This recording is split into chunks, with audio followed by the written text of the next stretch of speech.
할렐루야. 반갑습니다. 오늘도 좋으신 주님을 찬양하며 이 시간 우리 주님께 기쁜 마음으로 찬양 올려드리도록 하겠습니다. 경배와 찬양으로 주님께 영광 돌리고 예배 들어가겠습니다.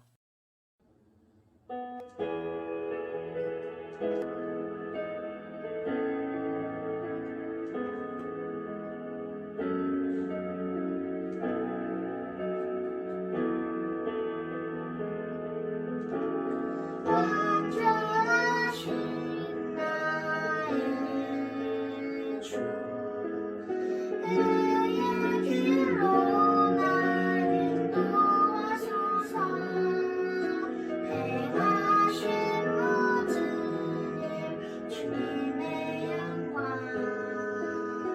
다 경배합니다.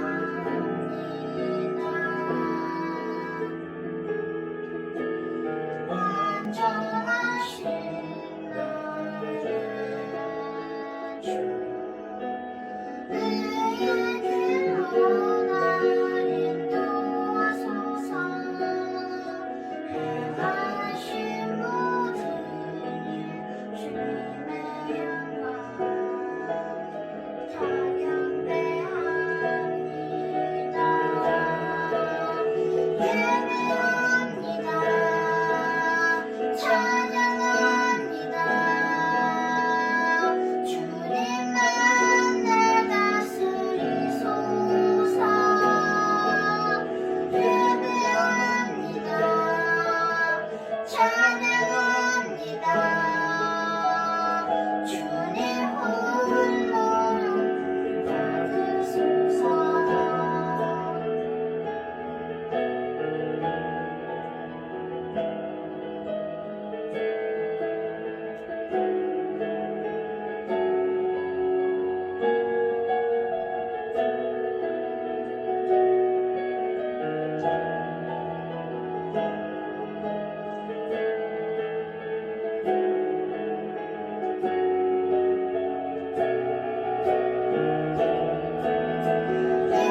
예배합니다. 찬양합니다. 주님만 날 다스리소서. 예배합니다. 찬양합니다. 주님 홀로 여기 받으소서. 예배합니다. 찬양합니다. 주님만 날 다스리소서. 예배합니다. 찬양합니다. 주님 홀로 높임 받으소서. 주님 홀로 높임 받으소서.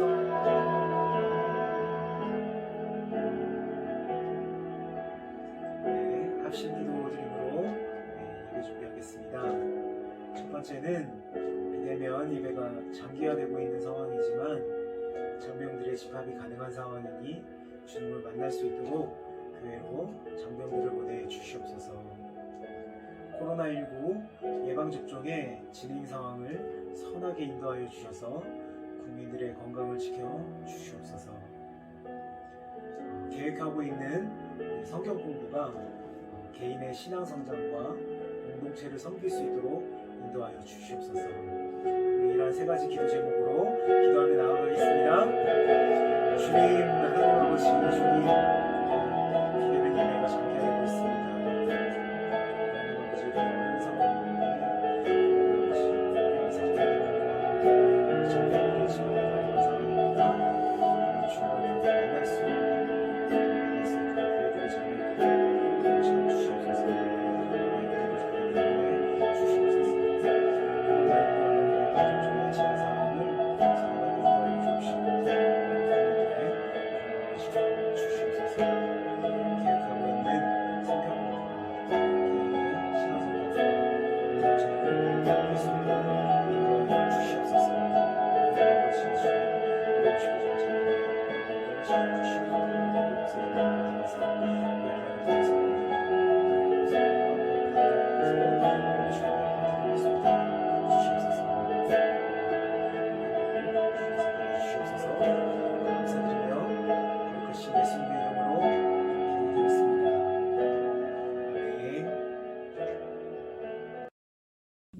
이제 조용한 기도 드리심으로 2021년 4월 18일 부활절 제3주 주일 예배를 주님 앞에 드리시겠습니다.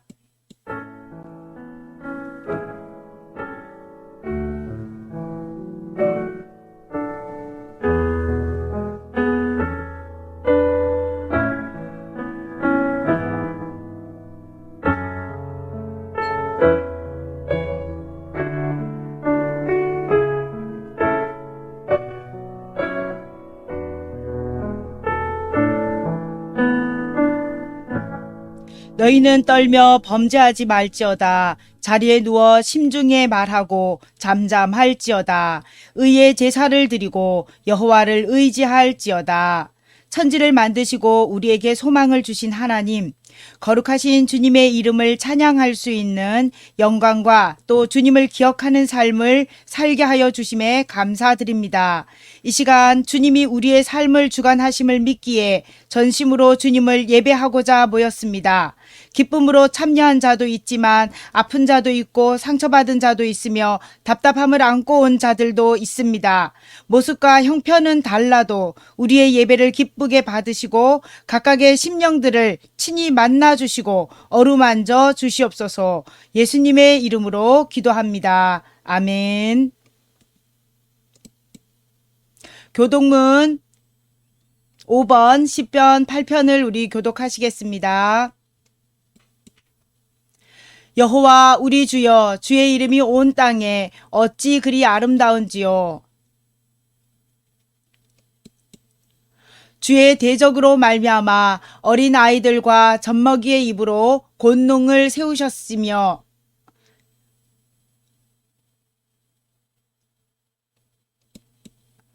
주의 손가락으로 만드신 주의 하늘과 사람이 무엇이간데 주께서 그를 생각하시며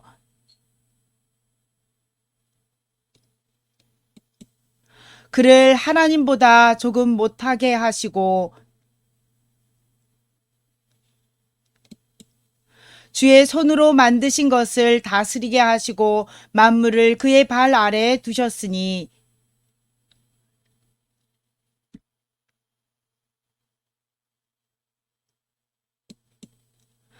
여호와 우리 주여, 주의 이름이 온 땅에 어찌 그리 아름다운지요. 아멘. 신앙 고백하시겠습니다. 나는 전능하신 아버지 하나님 천지의 창조주를 믿습니다. 나는 그의 유일하신 아들 우리 주 예수 그리스도를 믿습니다. 그는 성령으로 잉태되어 동정녀 마리아에게서 나시고 본디오 빌라도에게 고난을 받아 십자가에 못 박혀 죽으시고 장사된 지 사흘 만에 죽은 자 가운데서 다시 살아나셨으며 하늘에 오르시어 전능하신 아버지 하나님 우편에 앉아 계시다가 거기로부터 살아있는 자와 죽은 자를 심판하러 오십니다. 나는 성령을 믿으며 거룩한 공교회와 성도의 교제와 죄를 용서받는 것과 몸의 부활과 영생을 믿습니다. 아멘. 주를 예배합니다. 찬양하겠습니다.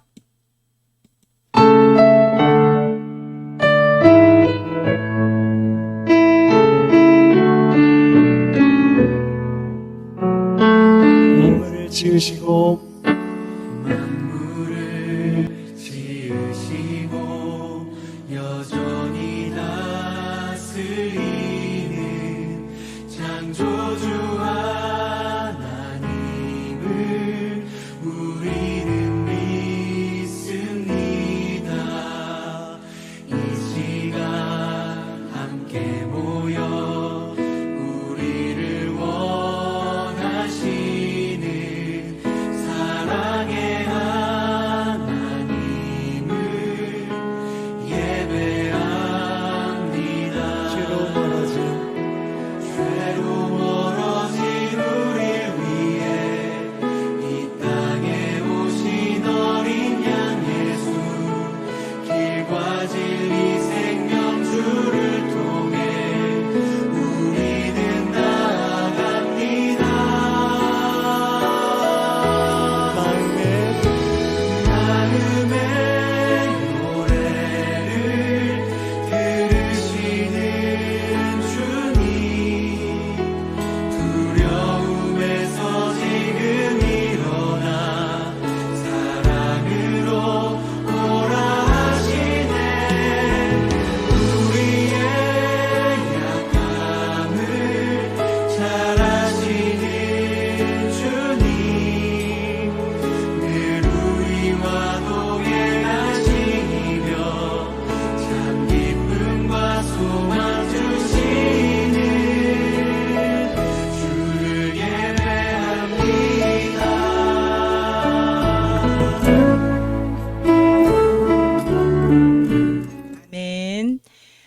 우리를 대표해서 박기남 성도님께서 기도해 주시겠습니다.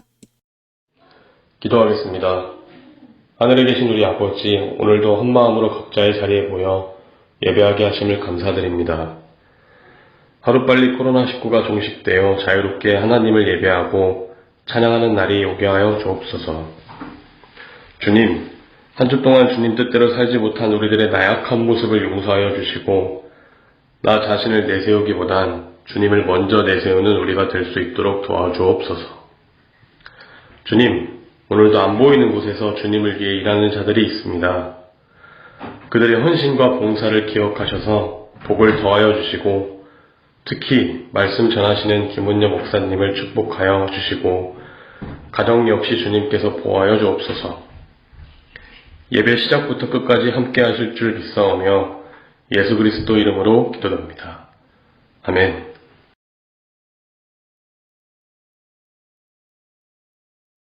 나라가 오게 하시며 아버지 뜻이 하늘에서와 같이 땅에서도 이루어지게 하소서.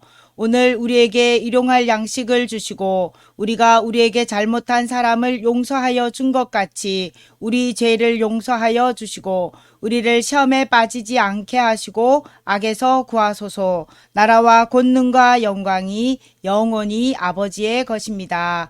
아멘.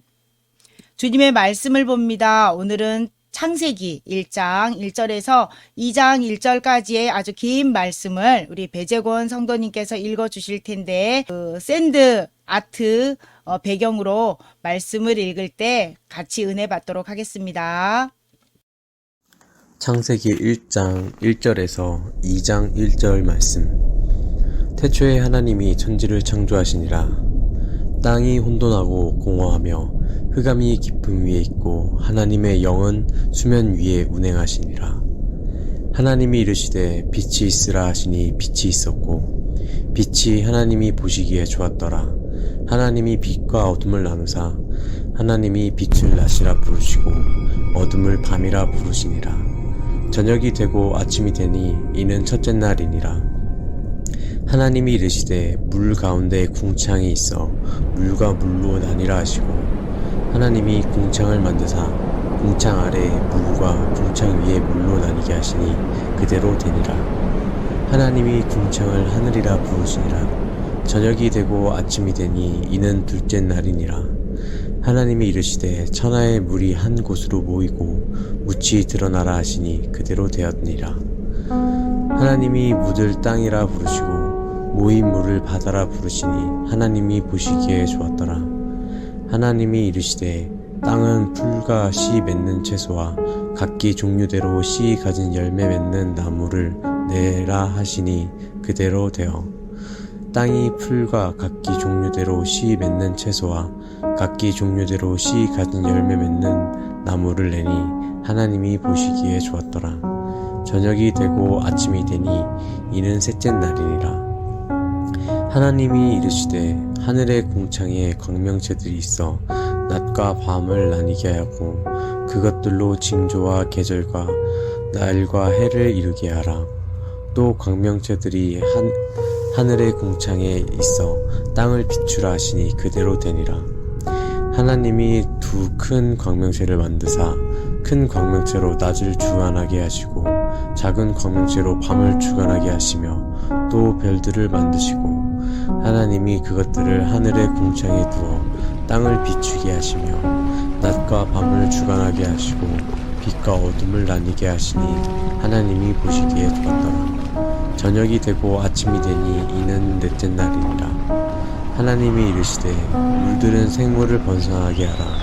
땅 위에 하늘의 궁창에는 새가 나르라 하시고 하나님이 큰 바다 짐승들과 물에서 번성하여 움직이는 모든 생물들을 그 종류대로 날개 있는 모든 새를 그 종류대로 창조하시니 하나님이 보시기에 좋았더라. 하나님이 그들에게 복을 주시며 이르시되 생육하고 번성하여 여러 바닷물에 충만하라. 새들도 땅에 번성하라 하시니라. 저녁이 되고 아침이 되니 이는 다섯째 날이니라. 하나님이 이르시되 땅은 생물을 그 종류대로 내되 가축과 기는 것과 땅의 짐승을 종류대로 내라 하시니 그대로 되니라. 하나님이 땅의 짐승을 그 종류대로 가축을 그 종류대로 땅에 기는 모든 것들을 그 종류대로 만드시니 하나님이 보시기에 좋았더라.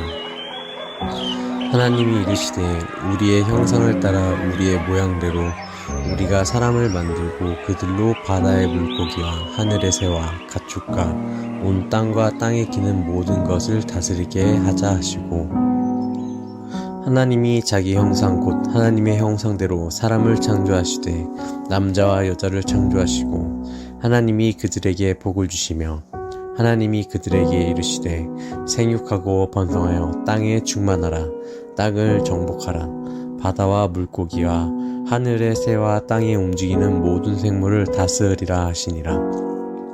하나님이 이르시되 내가 온 지면에 씨 맺는 모든 채소와 씨 가진 열매 맺는 모든 나무를 너희에게 주노니 너희의 먹을거리가 되리라.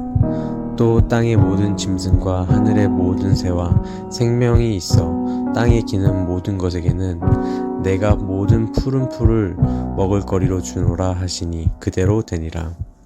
하나님이 지으신 그 모든 것을 보시니 보시기에 심히 좋았더라. 저녁이 되고 아침이 되니 이는 여섯째 날이니라. 천지와 만물이 다 이루어지니라. 아멘. 아멘. 아, 네. 긴 말씀 읽으시느라 우리 고생 많이 하셨습니다. 그래도 참, 은혜로웠고요. 목소리가 참 좋습니다. 역시, 네. 성우 뺨치는, 네. 그런 목소리였는데요. 이 시간 우리 잠깐 기도하고 주님의 말씀 봅니다.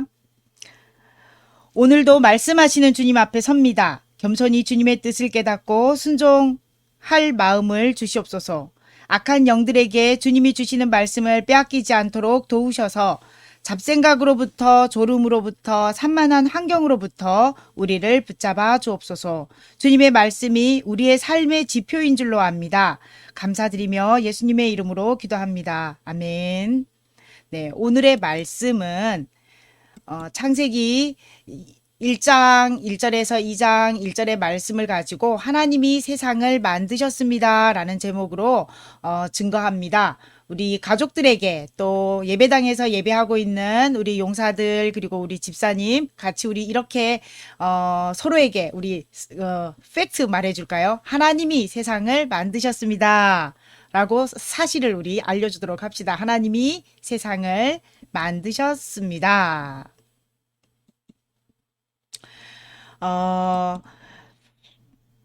그 영어 그림책 한 권을 소개해 드리려고 합니다. 세븐 블라인드 마이스라고 이 책을 어린 아이들이 있는 우리 집사님들 가정에서는 접하셨을지 모르겠는데 인도의 설화를 바탕으로 해서 내용을 구성한 책인데 사실은 강렬한 이 색감을 통해서 주제를 부각시켰다는 그런 면에서 굉장히 그 그림책으로서는 상당히 높은 평가를 받고 있는 책입니다. 내용이 특별하다기보다 그림책으로서의 가치가 참 높은 책인데 이 아이들은 그림책을 통해서 사실은 글밥이 어떤 나라의 말로 쓰여졌든지 상관없이 아이들은 그림을 통해서 내용을 받아들입니다. 그런 면에서 지금 원서를 들려드릴 거예요.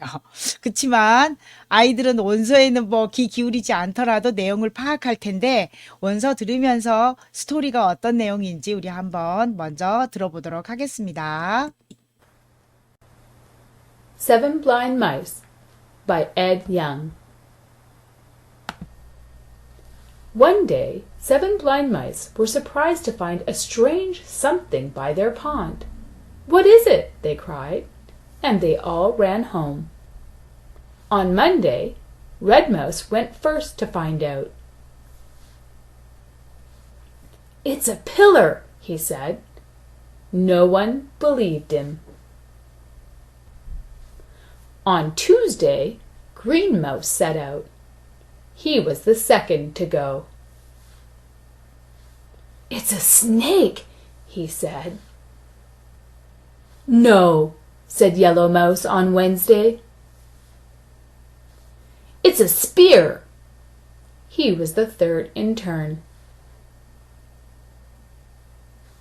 The fourth was Purple Mouse. He went on Thursday. It's a great cliff, he said. Orange Mouse went on Friday, the 5th to go. It's a fan, he cried. I felt it move. The 6th to go was Blue Mouse.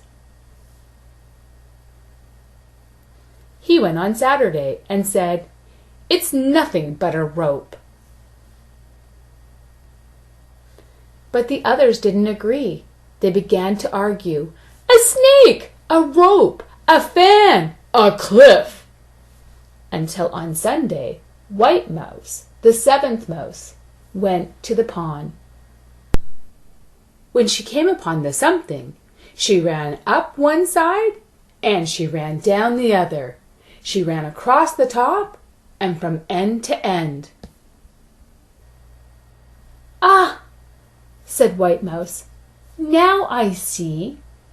The something is as sturdy as a pillar, supple as a snake, wide as a cliff, sharp as a spear, breezy as a fan, stringy as a rope. But altogether, the something is an elephant. And when the other mice ran up one side and down the other, across the something from end to end, they agreed. Now they saw too. The mouse moral? Knowing in part may make a fine tale, but wisdom comes from seeing the whole. 여러분들이 어른이인지 어린이인지 이 책을 읽을 때 여러분의 눈이 어디가 있었는지 보면 아실 수 있습니다. 보세요. 여러분이 만약에 이 글밥을 따라 읽으셨다면 여러분은 어른이이시고요. 그림을 따라 읽으셨다면 어린이입니다. 판명나셨죠? 네. 저는 어른이입니다. 저는 어른이. 그림에 몰입이 쉽게 안 되는 것을 보니까 확실히 어른이입니다. 그런데 내용은 대충 느낌으로 내용 알게 될 겁니다. 어느 날 연못에 이상한 무언가가 나타났어요. 7마리의 눈먼 이 생쥐들은 그것이 무엇인지 깜짝 놀라서 집으로 돌아왔는데 다음 날부터 한 마리씩 나가서 탐색을 하고 들어옵니다. 근데 각자 자기가 경험한 부분들을 이야기하는데 기둥이야, 뱀이야, 낭떠러지야, 부채야, 창이야, 밧줄이야. 각자 자기가 경험한 부분들을 이야기하자 서로는 그것을 인정해 줄 수 없는 거예요. 자기의 경험들과 다르기 때문에. 그래서 논쟁이 벌어집니다. 그리고 7째 날에 하얀 마우스, 이 작가가 사실 하얀색을 넣은 거는 하얀색은 모든 것을 흡수할 수 있는 그런 이미지를 상징하는 의미에서 하얀색 마우스를 또 이제 지칭했는데 하얀색 마우스가 가서 살펴봅니다. 그런데 그냥 단편적인 것을 보지 않고 이쪽 끝에서 저쪽 끝으로 전체를 둘러보면서 살펴보고 나서야 너희들이 말한 것처럼 뭐 튼튼한 기둥 같기도 하고 뭐 물렁물렁한 이렇게 뭐 저기 뱀 같기도 하고 라고 하면서 각각의 이야기들을 다 종합해서 결국 이 이상한 이 썸띵은 바로 엘리펀이야라고 이야기해주는 부분이죠. 근데 친절하게도 작가가 마지막 페이지에 지금 보듯이 그쵸? 주제를 부각시키고 있습니다. 생쥐 교훈 해가지고 부분만 알고서도 아는 척 할 수 있지만 참된 지혜는 전체를 보는 데에서 나온다라는 주제를 이야기하고 있는데 이 주제는요 사실은 사자성어가 있죠. 네. 맹인, 모상이라고 하는 바로 인도의 이 설화를 바탕으로 나온 그런 사자성어입니다. 우리도 참 많은 실수들을 합니다. 여기에 등장하는 눈먼 생쥐들처럼 우리도 우리의 경험을 앞세워서 잘못된 판단을 일부분이 전체인 양 잘못된 판단을 내릴 때가 많습니다. 특히 하나님에 대해서 유한한 우리 인간의 지식과 경험으로 자신이 깨달아진 어떤 극히 일부분의 불과한 것을 가지고 하나님의 전부를 알고 있는 양, 내가 진리를 알고 있어, 내가 하나님을 알고 있어 라고 착각을 하기도 합니다. 그래서 인간은요, 천국에 갈 때까지 하나님을 사실 다 이해하지 못한다는 사실을 우리는 기억해야 됩니다. 왜냐하면 우리는 하나님이 만드신 피조물이기 때문입니다. 하나님의 그 깊은 것과 하나님의 그 넓은 것을 우리는 절대로 다 헤아리지는 못합니다. 하나님은 우리의 경험을 넘어서는 분이시고 우리의 지식을 총동원한다고 해도 검증할 수 없는 분입니다. 아주 신비롭죠. 우리는 하나님의 피조물이기 때문인데, 그렇지만 하나님은 우리가 평생 알아가야 할 분이고, 그렇게 알아가는 경험을 통해서 하나님과 동행하는 삶을 살 수 있다는 사실입니다. 우리가 그리스도인이라면 첫째 우리가 가져야 되는 의무가 있어요. 그건 뭐냐면 하나님을 알아가야 합니다. 그것도 아주 깊이 하나님을 알아가야 하는 것이 우리의 의무입니다. 자식이 아버지를 알려고 하지도 않고 외면할 때 그 자식은 불효자가 되기 쉽거든요. 마찬가지로 하나님을 알지 못하는 그리스도인은 하나님을 떠날 수밖에 없고 하나님을 배척할 수 있기 때문에 하나님을 깊이 알아가야 되는 것은 그리스도인으로서의 첫 번째 의무입니다. 예수님이 말씀하시기를 이렇게 말씀하셨죠. 나는 아버지를 알고 아버지는 나를 알고 있다. 너희가 나를 알았더라면 내 아버지도 알았을 것이다 라고 이야기합니다. 우리가 아버지를 알게 되면 예수님을 알게 되고, 그런데 이 모든 비밀을 깨달을 수 있는 최상의 도구가 성경 말씀이라는 사실입니다.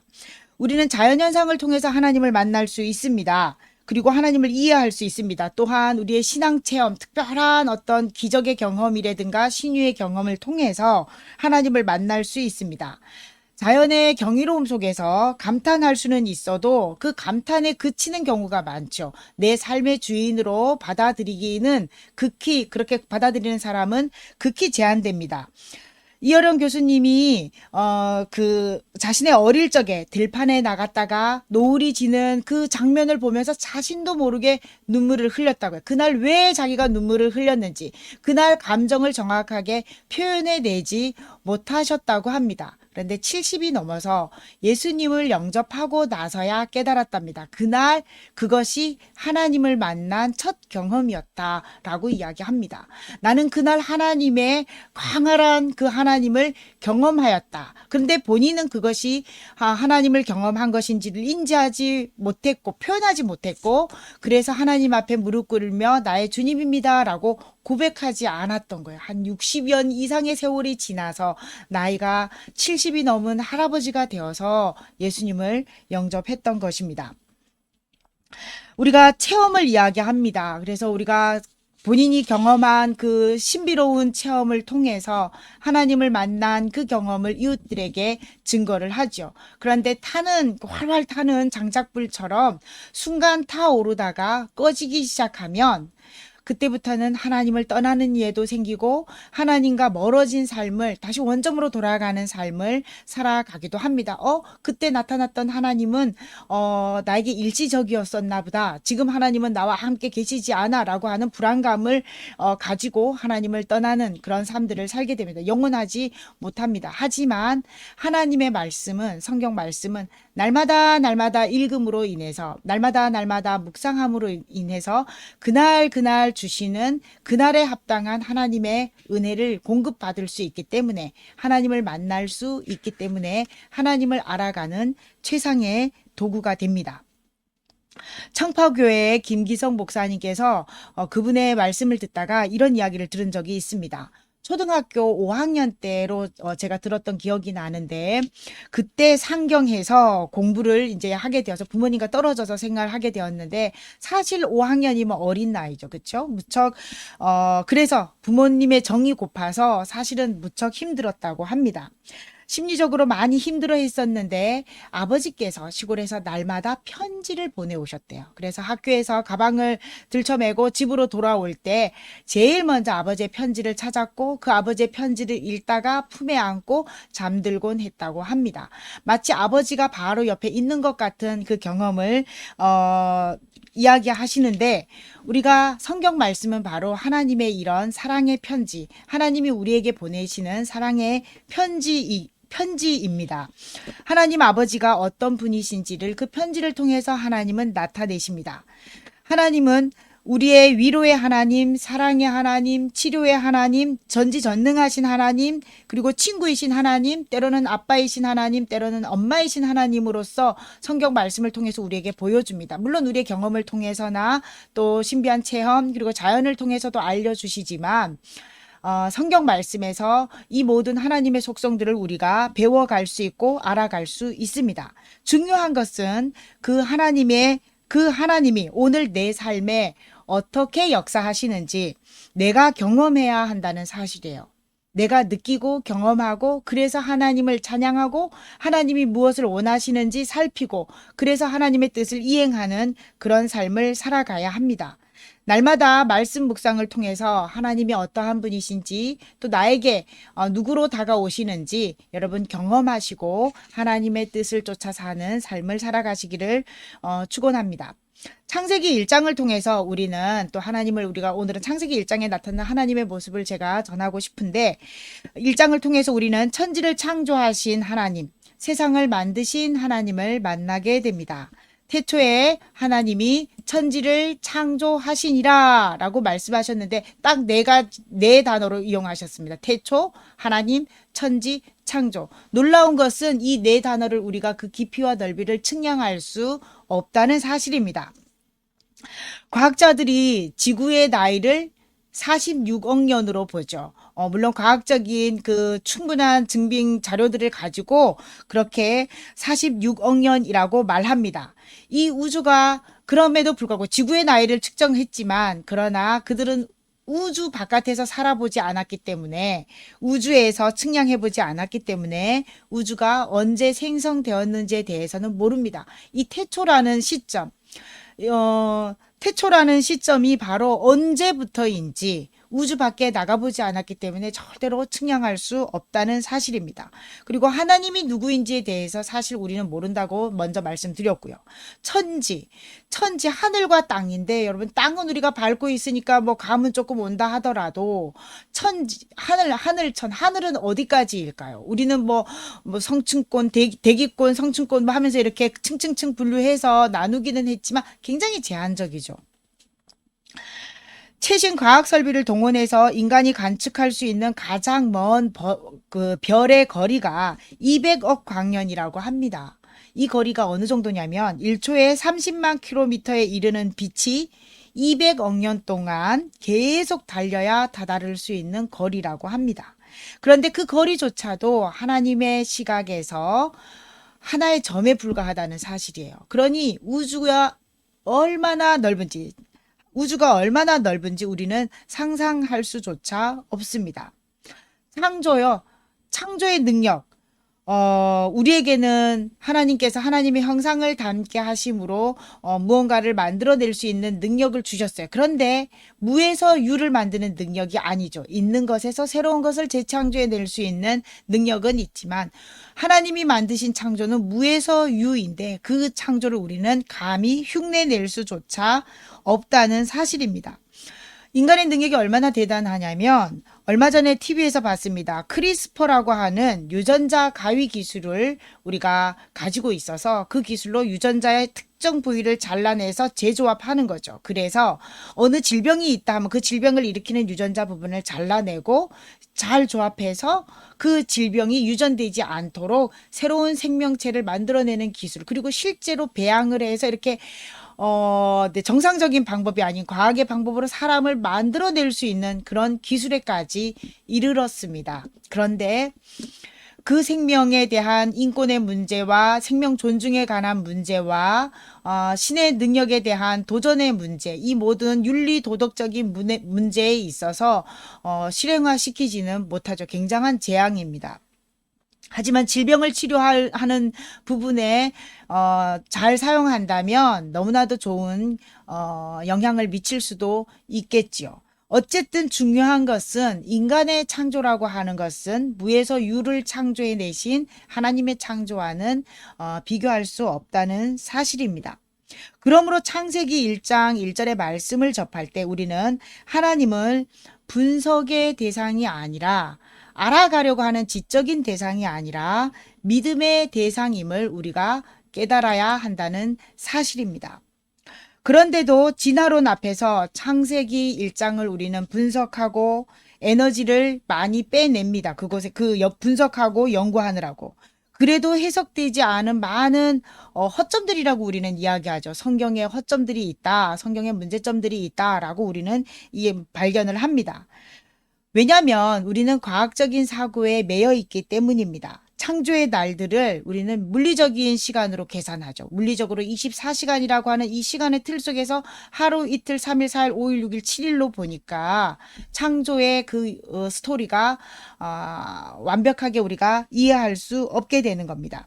과학자들은 탄소 연대 측정을 통해서 지구의 나이를 측정하고 공룡이 출현했던 시기를 찾아내고 그리고 인류의 출현에 대한 시점을 밝혀냅니다. 이것이 옳은지 그른지라는 것을 논하기에 앞서서 충분한 근거를 들고 그렇게 조사를 하는데 이 창조론을 믿는 기독교인들은 완벽하게 왜냐하면 창세기 1장에 매여 있고 그것을 물리적인 시간적인 개념으로 보기 때문에 인류의 역사는 굉장히 짧다. 그리고 하나님이 창조하신 기한도 참 짧다라고 하면서 반박을 하느라고 그 많은 증거들을 찾아내요. 그런데 문제는 그 증거들을 찾아내는 가운데 조작된 증거들도 상당히 많다는 사실입니다.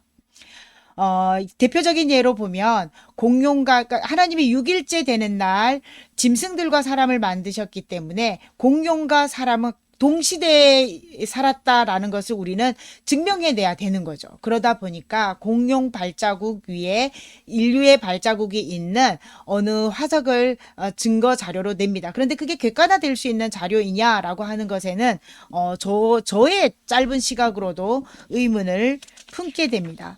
우리가 물리적인 시간으로 과연 이 창세기 1장을 읽어야 하는가라는 과제를 우리가 안고 그러면서 우리가 창조론이냐 진화론이냐를 놓고 팽팽하게 갈등하며 창조론을 옹호하려는데 우리가 굉장히 많은 에너지를 빼고 있다는 사실입니다. 그런데 우리가 창세기 1장과 2장을 비롯하여 성경을 읽을 때 우리의 시각은 물리적인 시간에 제한을 두지 말고 읽어야 되는 몇 가지 사실들이 있습니다.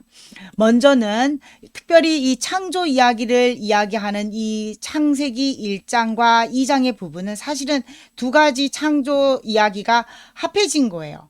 그런데다가 이 이야기를 쓸 때 양식이 독특하다라는 것을 우리가 인지해야 합니다. 왜냐하면 창세기부터 순서대로 성경이 쓰여지지 않았습니다. 하나님께서 이스라엘 백성들을 애굽에서 탈출시키시고 이스라엘 백성들을 하나님이 약속하신 가나안으로 인도해 가실 때 모세가 그 하나님의 역사를 기록하게 합니다. 그래서 하나님이 어떻게 출애굽을 시키셨는지 그리고 출애굽해서 광야에서 어떤 생활을 살아왔는지를 기록을 하게 되죠. 그런데 그 기록을 하다 보니까 도대체 우리를 인도해 내신 하나님이 누구야? 그 하나님에 대한 분명한 인식이 있어야 이스라엘 백성들에게 정체성을 심어줄 수 있는 거죠. 그래서 그 하나님이 어떠한 분이냐 거꾸로 가기 시작합니다. 요셉의 하나님이었고 야곱의 하나님이었고 쭉쭉쭉 이삭 아브라함까지 갑니다. 그리고 그 이전에 아담에게로 가고 그리고 그 다음 하나님이 세계를 만드신 이야기. 우리가 믿는 하나님은 단순히 아브라함의 하나님, 이삭의 하나님, 야곱의 하나님이 아니라 세상을 만드신 하나님이다라고 하는 사실을 이스라엘 민족들에게 분명하게 알려줘야만 했습니다. 그 하나님이 우리를 지금 인도해 가신다라고 하는 것을 알려줘야 됐기 때문에 창세기의 이야기를 쓰기 시작한 겁니다. 창세기부터. 그런데 그 당시 쓸 당시가 고대 이스라엘 사람들의 문학 형식, 문학 양식을 쫓아서 기록했다는 것입니다.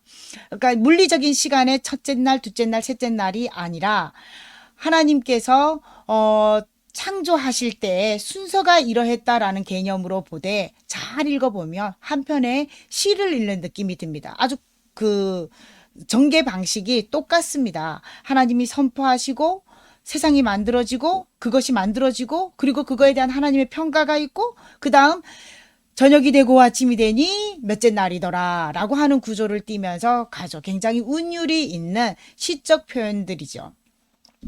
그렇기 때문에 우리가 이걸 그 실질적인 물리적 시간으로 본다고 하면 벌써 오류가 발견이 되죠. 하나님이 시와 때를 정하시고 시간을 이렇게 만들어내신 날이 네 번째 날이잖아요. 해, 달, 별을 만드시면서 시간과 연한을 만드셨다라고 했는데 그런데 어떻게 첫날에 저녁이 되며 아침이 되니 이는 첫째 날이니라라는 표현을 쓸 수 있겠습니까? 그러므로 물리적인 시간에 우리가 매여서 창세기의 이야기를 그렇게 보고 그 물리적인 시각에 매여서 나머지들을 해석해 나가려고 보니까 어려웠고 그 어려운 가운데에 억지로 창조론을 그냥 우리가 옹호하기 위해서 물론 창조론이 진실이지만 그 창조론을 창조 이야기를 옹호하기 위해서 물론 진리인 증거 자료도 있지만 그렇지 못한 위증된 그런 자료들을 내놓기도 했다는 것을 우리가 인정해야 합니다. 중요한 것은 우리는 하나님이 어느 때, 태초가 어느 때인지 모르겠습니다. 하지만 하나님이 창조하셨다라고 하는 것, 그리고 모든 만들어진 순서들을 잘 보면 우리 인류가 살아갈 수 있는 환경들을 다 조성해 놓으시고 그리고 만드셨다는 걸 보면 하나님은 질서의 하나님이시고 준비의 하나님이신 것을 발견할 수 있습니다. 또 하나는 성경은 원본이 없습니다. 아직까지 원본이 발견되지 않았고 수많은 사본들을 가지고 성서 사본학을 연구하는 사람들이 모여서 그게 어느 것이 더 진실에 가까운지를 연구를 했습니다. 오랜 검증과 연구를 통해서. 그리고 최대한 사설이 많이 붙어 있지 않은 것은 원본에 가깝다라고 하는 정의.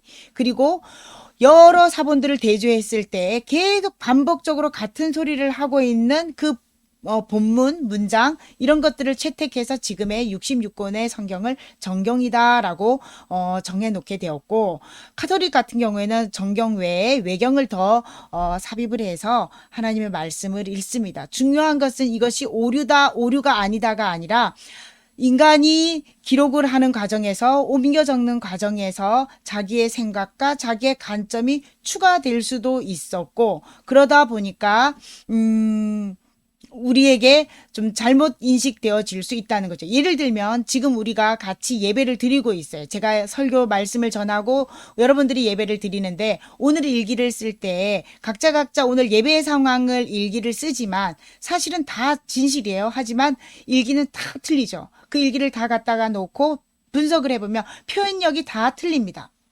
내용도 약간씩 나는 못 들은 것 같은데 누구는 들은 부분도 있고 그러나 그 일기가 거짓이냐 것이지 아니죠. 바로 이렇게 성경을 이해해야 하는 겁니다. 그리고 또 하나가 성경은 하나님의 비밀입니다. 철저하게 하나님의 비밀이에요. 믿음으로 읽고 성령님께서 해석해 주지 않으면 그 깊이와 넓이를 헤아릴 수 없고 하나님을 알아갈 수 없다는 사실이에요.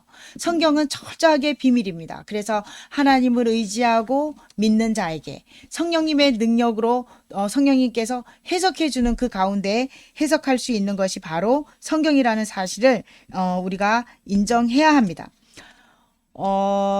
어느 부분은 사실을 기록해 놓았고 어느 부분은 은유로 표현되어 있고 또 어떤 부분은 인간의 지식을 가지고 총동원해서 파고들기 시작하면 표현되어 있는 그 문장의 표현보다도 더 깊고 넓은 하나님을 발견할 수도 있지만 반대로 아무리 인간의 지식을 총동원한다 하여도 해석해 낼 수 없는 부분도 있다는 사실을 우리가 기억해야 합니다. 이런 관점에서 다시 이제 창세기 1장으로 돌아갑시다. 창세기 1장에서 태초에 하나님이 천지를 창조하셨습니다 라고 하는 걸 우리가 하나님은 창조 이야기를 우리가 읽을 때 이건 분석의 대상이 아니라 하나님을 믿는 믿음의 존재로 우리가 하나님을 발견해야 된다고 아까 말씀드렸는데 그렇다면 최초에 하나님이 천지를 창조하셨다라는 것을 믿는다면 어떤 것을 의미하는지 말씀드립니다. 첫 번째요. 하나님이 천지를 창조하셨다라는 사실을 믿는 사람은 이 세상을 지으신 하나님이 나의 창조주이다라는 것을 믿는 것을 의미합니다. 그 하나님이 세상의 주인이심을 믿기 때문에 어디에 있어도 두렵지 않는 겁니다. 내가 하늘에 있든지, 내가 바다 위에 있든지, 땅 속에 있든지 내 영혼은 안전하다라는 사실이죠. 왜냐하면 그곳에 하나님이 함께 하시기 때문에 내가 수렁이 저 깊은 곳에서 두려움에 떨 수밖에 없는 그런 상황일지라도 내 영혼이 안전한 것은 하나님이 그곳에 함께 하심으로 나를 지켜주신다는 것. 그것을 만드신 분이 하나님이라는 것. 그래서 하늘도 하나님의 것, 바다도 하나님이 지배하시고 땅 속에서도 하나님이 거하시기 때문에 내가 어디에 있어도 하나님이 보호해 주심을 믿고 또 함께 하시는 그것을 믿기 때문에 두렵지 않습니다라고 하는 믿음의 고백을 하게 됩니다. 두 번째, 태초에 하나님이 천지를 창조하셨음을 믿습니다라는 것은 우리가 이 세상은 우연히 만들어진 존재가 아니라 특별히 나도 우연히 그냥 대충 만들어진 것이 아니라 하나님이 뜻있게 창조하셨다는 것을 아는 겁니다. 그래서 목적 있는 삶을 살아갑니다. 천지를 지으신 하나님이 이렇게 말씀하시죠. 1장 26절에 우리의 형상을 따라 우리의 모양대로 우리가 사람을 만들고 그들로 바다의 물고기와 하늘의 새와 가축과 온 땅과 땅에 기는 모든 것을 다스리게 하자. 물론 이게 만물을 다스리는 거, 관리하는 그런 책임이지만 지금의 직업군으로 본다면, 우리의 역할적인 면으로 본다면 다양한 것으로 아주 많이 해석할 수 있는데, 중요한 것은 하나님이 우리에게 하나님의 형상을 따라 우리를 지으셨다는 겁니다. 그리고 다스리게 하자, 목적이 있으셨습니다. 그래서 태초에 하나님이 천지를 창조하셨음을 믿는 사람은 내가 세운 계획이 무산될 때도 있고 또 그 뜻이 꺾일 때도 있고 결과가 빗나갈 때가 있을지라도 낙심하지 않습니다. 왜냐하면 내 계획은 무산되었을지 모르지만 하나님의 뜻이 나를 통해 이루고자 하시는 하나님의 뜻은 무산되지 않았다라는 것. 그 하나님의 뜻이 이루어질 것이기 때문에 절대로 낙심하지 않습니다. 인간이기 때문에 오류를 범할 수 있어요. 내가 하나님의 뜻이다라고 생각하지만 내 뜻을 이루려고 애쓸 때가 있습니다. 그러나 하나님은 하나님의 뜻을 이루기 위해서 그것을 꺾으실 때가 있고 무산시킬 때가 있습니다. 그런데 하나님의 말씀을 깊이 있게 묵상하고 하나님을 더 깊이 알아가면 알아갈수록 그러한 계획들이 내 계획이었는지 하나님의 뜻이었는지를 분별할 수 있게 됩니다. 그래서 하나님과 깊이 묵상하고 하나님을 알아가는 가운데 하나님이 원치 않으시는 것이었구나. 하나님의 뜻을 이루어 주옵소서 하면서 다시 재정비하고 하나님의 뜻을 쫓아서 따라가기 때문에 절대 낙심하지 않습니다. 또한 태초에 하나님이 천지를 창조하셨음을 믿습니다. 이 고백은요, 하나님이 나에게 복을 주셨다라는 사실을 믿는 겁니다. 사실을 알고 쓸모없거나 무능력한 존재가 아니라 하나님이 나에게 복을 주셨다라는 사실을 믿고 쓸모없거나 무능한 존재가 아니라는 것을 인정하는 거죠. 1장 28절에 하나님이 그들에게 복을 주시며 하나님이 그들에게 이르시되 생육하고 번성하여 다스려라 라고 하시면서 명령하시죠. 그들에게 복을 주시며 먼저 다스리기라라는 명령하시기 전에 복을 먼저 주셨다는 사실이에요. 이 복은 바로 하나님의 뜻을 이룰 수 있는 사명을 주시는데 그 사명을 감당할 수 있는 능력입니다. 복은 그냥 단순히 물질의 복, 직업, 출세의 복, 그런 것이 아니라 하나님의 뜻을 이루게 하기 위하여 우리를 만드실 때 그 목적에 합하게 우리에게 복을 주셨습니다. 은사를 주셨고 그것을 수행할 수 있는 능력을 주셨다는 사실입니다. 그렇기 때문에 우리가 태초에 하나님이 천지를 창조하셨습니다. 이 진리를 믿는 사람은 그 사명을 감당하기 위해 하나님이 주신 복을 선용하겠습니다. 라고 하는 고백입니다. 그 이전에 있죠. 이 하나님이 주신 복이 어떠한 것인지를 발견하고 개발해내는 것. 그래서 더 열심히 그것을 개발해서 노력하려고 하는 그런 열심과 열정이 있게 되는 거죠. 사실 우리의 게으름이나 나태함으로 하나님이 나에게 주신 복을 우리가 걷어찰 때가 있어요. 우리가 하나님이 주신 능력을 우리가 사용하지 않으면, 개발하지 않으면 소멸되어집니다. 그리고 능력이 상실되어지죠. 그리고 때로는 악한 마귀가 우리의 능력을 악용하기도 합니다. 그래서 하나님과 늘 교통하며 하나님을 묵상하며 하나님의 뜻을 우리가 발견하고 하나님을 알아가야만 그 주신 능력을 악하게 사용하느냐 선하게 사용하느냐 그것은 우리가 선택할 수 있는 거죠. 네, 성경에도 우리 삼손 같은 경우도 하나님이 능력을 주셨어요. 블레셋을 물리칠 수 있는 충분한 능력을 하나님이 그에게 부여해 주셨지만 그가 악용을 하게 되죠. 말씀으로 우리가 태초에 하나님이 천지를 창조하셨습니다라는 것을 믿는 사람은 어떤 것을 의미하냐면 말씀으로 나를 창조하셨음을 믿습니다라는 고백을 하고 있는 겁니다. 태초에 하나님이 천지를 창조하셨을 때 하나님이 어떤 기술적인 것, 어떤 물리적인 어떤 힘을 이용해서 만드신 것이 아니라 말씀으로 선포하셨습니다. 그리고 그 말씀으로 나도 내가 창조되어졌다라고 하는 것을 믿음으로 고백하는 겁니다. 이 말씀은 나중에 예수님과 연결되죠. 이 말씀이 육신이 되어 예수 그리스도로 이 땅에 오셨습니다. 그러므로 말씀으로 창조되었다라는 것을 고백하는 것은 곧 예수님을 나의 삶의 주인으로 모시고 그리고 그로 인해서 내가 그리스도인으로서 철저하게 그리스도인으로서 살아가겠습니다라고 하는 고백으로 이어져야 합니다. 정리합니다. 성경은 분석하기 위한 책이 아닙니다. 천지를 만드신 하나님을 만나기 위한 하나님의 선물입니다. 하나님이 누구신지, 하나님이 어떤 분이신지를 알만한 지혜가 다 들어있는 지혜의 보고입니다. 하나님을 알면 알수록 우리의 삶은 풍요로워집니다. 하나님을 힘써 알아가는 여러분 되시기를 주의 이름으로 축원합니다. 그래서 우리가 성경 공부를 계획하고 있는 것도 또 성경 일독을 해야 하는 이유도 또 큐티를 하는 이유도 모두 하나님을 알아가기 위한 과정입니다. 그래서 우리가 큐티할 때 특별히 어떤 말씀을 읽을 때 이 말씀 속에서 하나님은 어떠한 분이신가?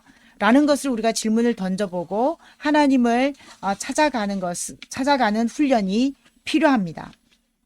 여러분 이제 결단하시기 바랍니다. 창세기 1장을 읽으실 때 이것을 창조냐 진화냐라는 것을 놓고 논쟁하기에 앞서서 사실은 창조론도 이론이고 진화론도 이론입니다. 그러나 이것 인간의 가설이기 때문에 이론이기 때문에 진리를 파악하기가 참 힘든 논쟁거리입니다. 하지만 우리는 믿음으로 성경을 읽어야 합니다. 성경에 여러 가지 읽을 때 우리가 주의해야 될 점들을 상고하면서 그럼에도 불구하고 성경은 하나님의 비밀로 가득 차 있고 그 비밀을 알아내기 위해서는 내가 믿음을 들여서 성령님을 의지해서 그 말씀을 해석해낼 수 있어야 되는데 반드시 성령님께서 개입해 주셔야 한다는 것. 그러기 위해서는 나에게 철저한 하나님을 향한 믿음과 신뢰가 필요하고 특별히 태초에 하나님이 천지를 창조하셨다라는 게 우리 삶의 기준이 되어져야 합니다. 이스라엘 백성들이 그 기준 안에서 선민의 삶을 살았던 것처럼 우리에게도 하나님이 세상을 만드셨다. 이 세상의 모든 것은 하나님의 것이고 나조차도 하나님의 것이기 때문에 나도 하나님께 드려져야 되는 존재라는 것. 하나님이 받으시기 위해서 우리에게 목적을 가지고 이 땅을 살아갈 수 있도록 창조하셨다는 그 사실을 믿는 믿음으로 그래서 승리하는 삶을 우리가 살아갈 수 있기를 주의 이름으로 축원합니다. 기도하겠습니다. 천지를 만드신 하나님, 수많은 신들이 있지만 세상을 만드신 세상의 주인이신 분은 오직 하나님 한 분뿐이십니다. 천지를 창조하신 하나님을 믿는 믿음으로 이 세상 어디에 있어도 우리가 평안할 수 있고 우리의 계획이 빗나간다 할지라도 하나님의 뜻이 우리를 통해 이루어질 것을 믿고 하나님이 우리에게 주신 능력을 아름답게 선용하며 말씀으로 오신 예수 그리스도를 삶의 주인이 되도록 참된 그리스도인의 삶을 살아갈 수 있도록 인도하여 주옵소서. 예수님의 이름으로 기도합니다. 아멘. 자, 오늘의 말씀요. 퀴즈. 나갑니다. 오늘은 두 파트로 나누었어요. 어린이와 우리 용사 가족 부분 했습니다. 다 답을 올려주시기 바랍니다. 틀려도 좋아요. 괜찮습니다. 답을 모두 올려주시기 바랍니다. 이것도 우리의 공동체의 참여 의식이니까 문제 들어갑니다. 어린이 문제요. 태초에 하나님이 천지를 창조하셨습니다. 사람은 어떻게 만드셨는지 모두 골라보세요. 1. 여섯째 날에 만드셨다. 2. 하나님의 형상대로 만드셨다. 3. 복을 주셨다. 4. 모든 생물을 잡아먹으라 하셨다. 네, 정답 3개입니다. 올려주시기 바라고요. 그리고 용사 가족을 위한 질문입니다. 천지를 창조하신 하나님을 믿는다라는 것은 무엇을 뜻하나요? 제가 4가지 얘기했죠. 그렇죠? 천지를 창조하신 하나님을 믿는다라는 것은 무엇을 의미하나요? 네, 차근차근 좀 잘 생각해 보세요. 네. 어렵나요? 어렵나요? 네, 어렵나요? 자, 힌트. 네, 한번 보여드릴게요. 네, 네, 여기에서 믿음의 고백으로 여러분 써주시기 바랍니다. 자, 이제 결단 찬양 부르시면서 주님께 봉헌하시겠습니다. 찬송가 내 주 하나님 주만 따라가세. 네, 찬양합니다.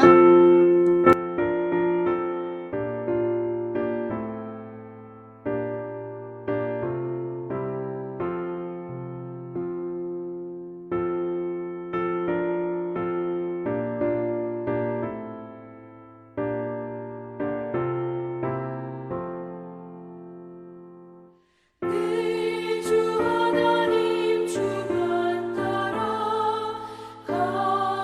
하소서. 어떠한 역경과 괴로운 일이 내 앞길을 가로막아도 물리치고 가게 하소서. 환난과 슬픔 모두 이겨내고서 나 언제나 이 길로만 가게 하소서. 내 주 예수님 바른 길을 비춰주소서. 무서운 유혹과 시험이 와서 내 앞길을 어지럽혀도 찬송하며 가게 하소서.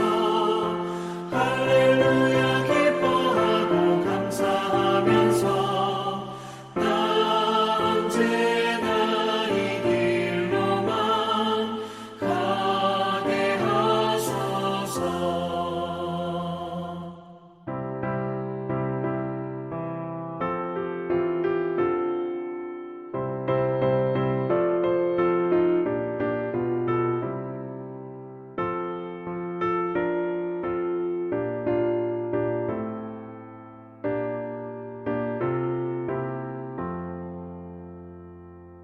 나의 성령님 순종의 길 인도하소서. 한없이 놀랍고 크신 사랑이 내 앞길을 인도하시니 감사하며 가게 하소서. 최후의 길 승리의 길 주 만나는 길 나 언제나 이 길로만 가게 하소서.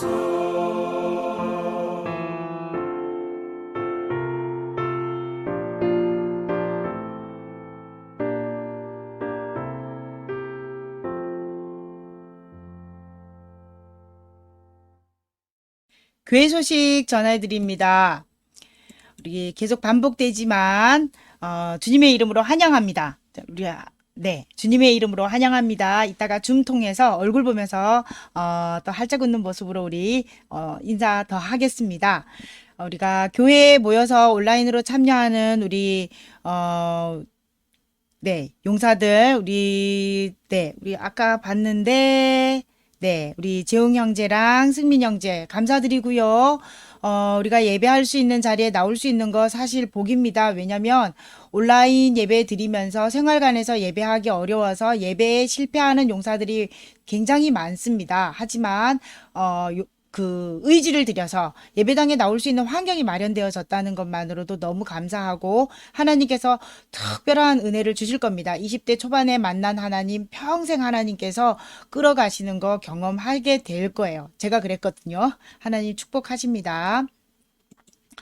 성령 강림절이 올 때까지 우리 이 기간을 부활절기로, 부활 생명으로 우리 특별히 이제 증거하는 삶을 살아가고 있습니다.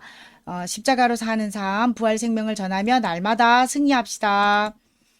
연대기 순으로 성경 읽기요. 네, 성경 읽기의 핵심은 하나님을 발견하고 예수님을 발견하고 또 내 믿음이 더 하나님과 더 가까워지는 그런 기회로 삼는 그런 장입니다. 그래서 어쩌든지 하나님의 말씀, 하나님을 알아가기 위한 열심을 여러분 가지시기 부탁드립니다. 예배 후에 줌으로 우리 실행부 회의를 할 건데요. 어린아이들도 다 와서 같이 인사하는 시간 갖고, 그리고 이제 어린이들은 자유롭게 우리가 그리고 난 다음에 회의를 5월 목회 계획에 대해서 의논하도록 하겠습니다. 다음 주에는요, 우리 김혜리 성도님 기도이십니다. 그리고 에스더 어린이 성경 읽기입니다. 그리고 우리 포스터가 지금 만들어져서 밴드에 올라와 있는데 우리 이것으로 우리 용사들 좀 전도하는데 적극 활용해 주시고 우리 밴드 가입하고 밴드에서 예배 드리면 기프티콘 준다는 것도 홍보해 주시고 그리고 예배 같이 하자고 오프라인이죠. 그렇죠? 부대에서는 오프라인으로 우리가 나와서 예배를 할 수 있다는 거, 용사들만 집합이지만 어쨌든 예배할 수 있다는 걸 좀 홍보해서 같이 예배하자고 안내해 주시면 감사하겠습니다. 교회여 일어나라 우리 찬양하고 축도로 예배를 마치겠습니다. 예배 마치고 한 10분 정도 텀을 뒀다가 우리 줌에 접속할 텐데 우리 김의진 집사님께서 링크 올려주실 거예요. 밴드에도 올려주시고 그리고 우리 카카오톡에도 올려주셔서 밴드 통해서 우리 들어오도록 하겠습니다.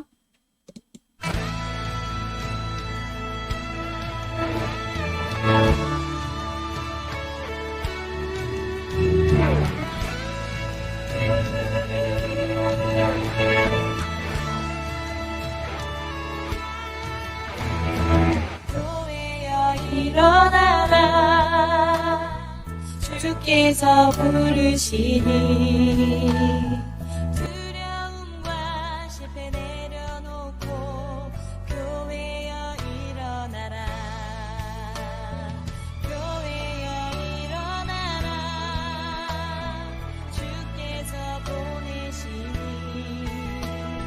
우리 부르신 삶의 자리에서 교회여 일어나라 우린 세상의 빛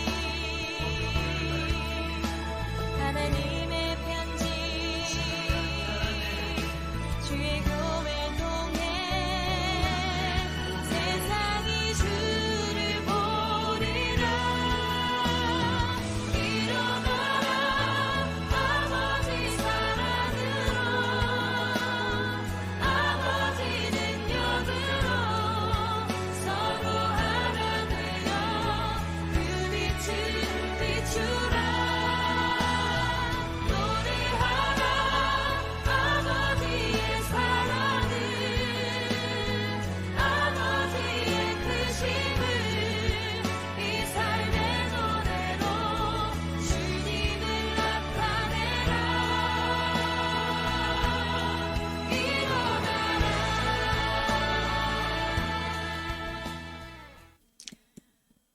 드려진 예물을 위해서 먼저 기도합니다. 모든 것이 주님으로부터 왔습니다. 우리의 노력으로 얻어진 것이 아니라 자랑하지 못하는 것은 주님께서 하늘 창고를 열어주지 않으시면 아무것도 얻을 수 없음을 잘 알기 때문입니다. 주님의 것을 주님께 돌려드리는 마음을 담아 정성으로 드리는 성도들의 헌금을 올려드립니다. 하나님 나라를 확장하고 50일 전차대대와 군 복음화 및 이웃을 위한 선한 사마리아인의 역할을 감당할 수 있도록 은혜를 베푸시고 가정들마다 넘치는 축복이 있게 하시고 군 복무 중에 안전하고 건강한 건강하게 우리 용사들을 보호하여 주옵소서. 예수님의 이름으로 기도합니다. 아멘. 태초에 천지를 창조하신 하나님 아버지의 무한하신 사랑과 아버지의 부름을 받고 이 땅에 인간의 몸을 입고 오셔서 세상을 구원하신 예수 그리스도의 은혜와 낮이나 밤이나 우리 곁에서 도우시는 성령님의 보호하심이 거룩한 주님의 날을 기억하고 예배하는 승전교회 모든 성도들과 51 전차대대와 72사단 전차대대 위에 이제로부터 영원토록 함께 있을지어다. 아멘.